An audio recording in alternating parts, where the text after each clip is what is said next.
Hey everybody, Tanya from Shooting Star SVG back, and today I want to talk to you guys about how to license your digital files.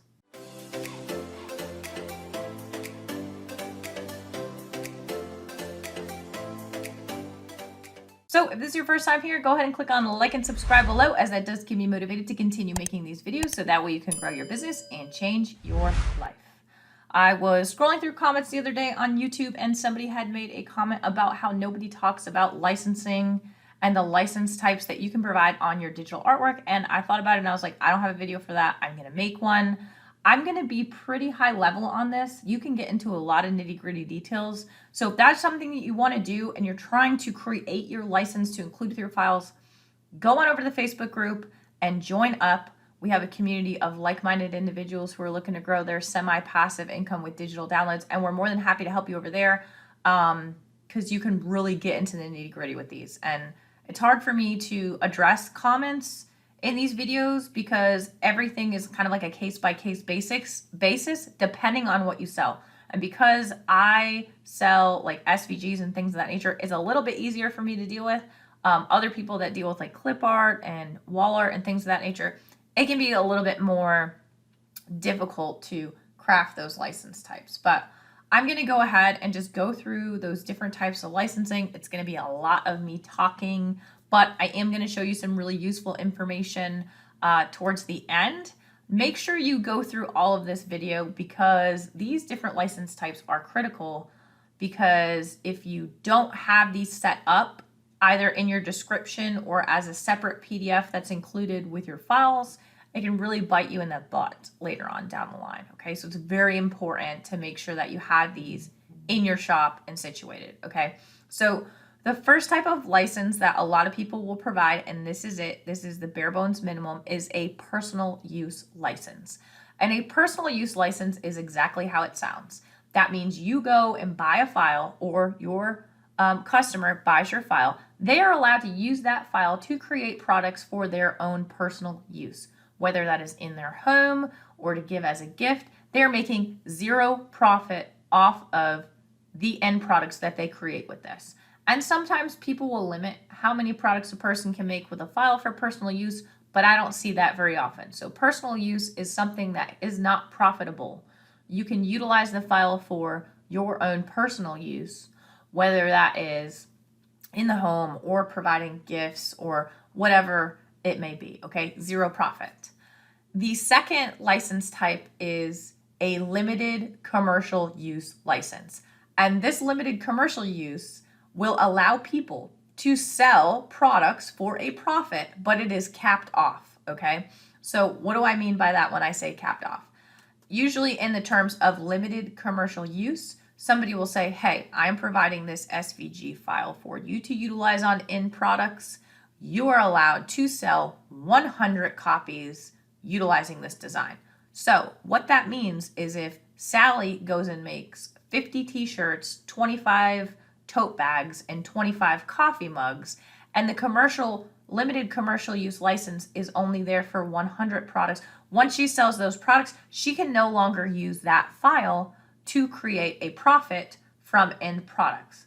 Now, most times with these limited use commercial licensing, the person will add in the option to purchase an extended commercial use license that will either provide that person additional quantities for that particular file or an unlimited commercial use license. And that is the third license, correct? Is the commercial use license. And generally speaking, the commercial use license is for an unlimited amount of products that you can make a profit off of, okay? That means you can make whatever the heck you want, however many times you want, and you can continue to be profitable off that. Generally, people who are allowing full commercial use will price their products a little bit higher versus somebody who just is doing personal use, okay? So keep that in mind. You also want to make sure with commercial use, you are very specific about how the user can utilize the product. So if you're selling SVGs, and I'm just going to keep hammering on SVGs to keep it consistent, I personally say print on demand is not allowed. Now, for those of you who do not know what print on demand is, it's generally a direct to garment. You basically upload a design, a company will take your product, they will print however many they need to print, and they can easily mass produce products for you. Most of the time, print on demand is not included with the commercial use because you're not creating the product yourself. You are sending it off to a third party. And so most of the times when you look at commercial use license, print on demand is not allowed, and that is a separate add-on, and I will get to that in just a minute, okay?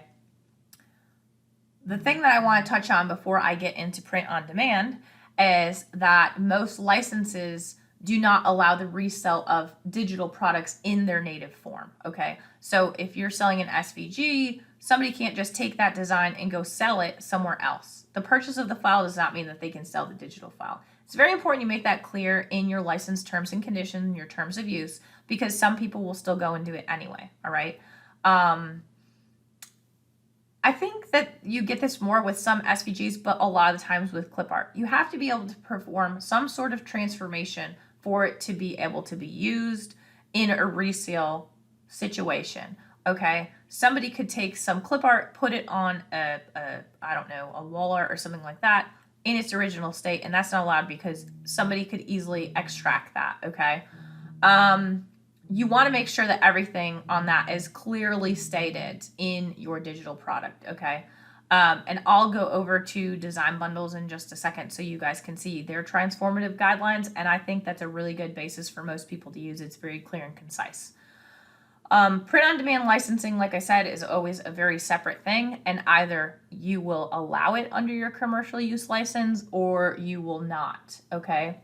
And generally that requires some sort of add-on that people will put at some exorbitant amount for the most part. I know personally for me, if somebody wants a print-on-demand license for some of my bestsellers, I'm looking at $100 to $300, like no doubt on that kind of stuff, okay? And the reason for that is because I work really hard on my digital designs. I could sell physical products, but if somebody wants to go mass produce a bunch of stuff, I'm gonna make that price point much, much higher, okay? For some of the files I don't really have any emotional attachment to, I generally do a print-on-demand license for anywhere between $20 to $50 for a single file. So just keep that in mind. A lot of the times the people purchasing this are small entities. If it's a larger corporation, then I'm definitely going to slam them with a higher price point, okay? So I just want to show you guys, I'm going to go over to my computer screen, some of the transformative works that Design Bundles has put into their licensing. The nice thing about Design Bundles is they do have, you know, their transformative guidelines, which is really useful about what to do when you purchase different file types, okay? So in this example, this is a set of illustrations. They tell you that just taking this guy right here and putting him here is not allowed. Taking this guy, and put him on there with a little heart is not allowed, you know, adding some text or whatever. But taking, you know, this guy right here, moving him over, adding some glasses, changing the color, cutting off some of the design, adding in, you know, these other elements would be allowed under their license agreement. And this is kind of what we as designers like to see, you know, moving forward. And you can create something like this on your own to show what that looks like. You know, this is a print-ready text design. A lot of our SVGs look like this. This would not be okay, because this says the original design cannot be resold or sent to a printer or POD site. But taking, you know, the sun out, removing the face, taking the made for text, putting this here, putting a different font here, and then putting the days in is also not allowed, because you are taking basically this and taking the inspiration and utilizing it to make a new design with elements from here. But taking the taking some of the elements from here and adding it in is okay. Basically all you did was take the sunny and throw it in here, and in this case that would be allowed. You're not going to see this too often. You know, original silhouette can be used. Overlaying a pattern on original silhouette is not okay, because somebody can easily extract this. You know, you can not create these mandala type shapes from these silhouettes. But if you do this, this is something that is allowed if you're actually cutting through the entirety of the shape and then hacking off a part of it. You know, and then they go through all these different things that you can kind of look at when you are creating your licenses to see what may be a good fit for you or not, okay? So we went over quite a few things today, discussing all of these items, and I'm just going to briefly recap them. Again, you have your personal use, which is just for not-for-profit, limited commercial use, which is for profit but a set number of products, commercial use, which is generally unlimited, not including print on demand, but in some cases may include print on demand. And then you have your print on demand add-ons, where you can either utilize it at a certain number or utilize it in conjunction with the commercial use license. So that's all I have to talk about in terms of licenses and your file types. So if you have any questions about that, please feel free to drop a comment in the comments box below, or head on over to the Facebook group, where we're creating a community of like-minded individuals looking to grow their semi-passive income with digital downloads. And as always, if you got something out of this video, please go ahead and click on like and subscribe below, as that does keep me motivated to continue making these videos, so that way you can grow your business and your life.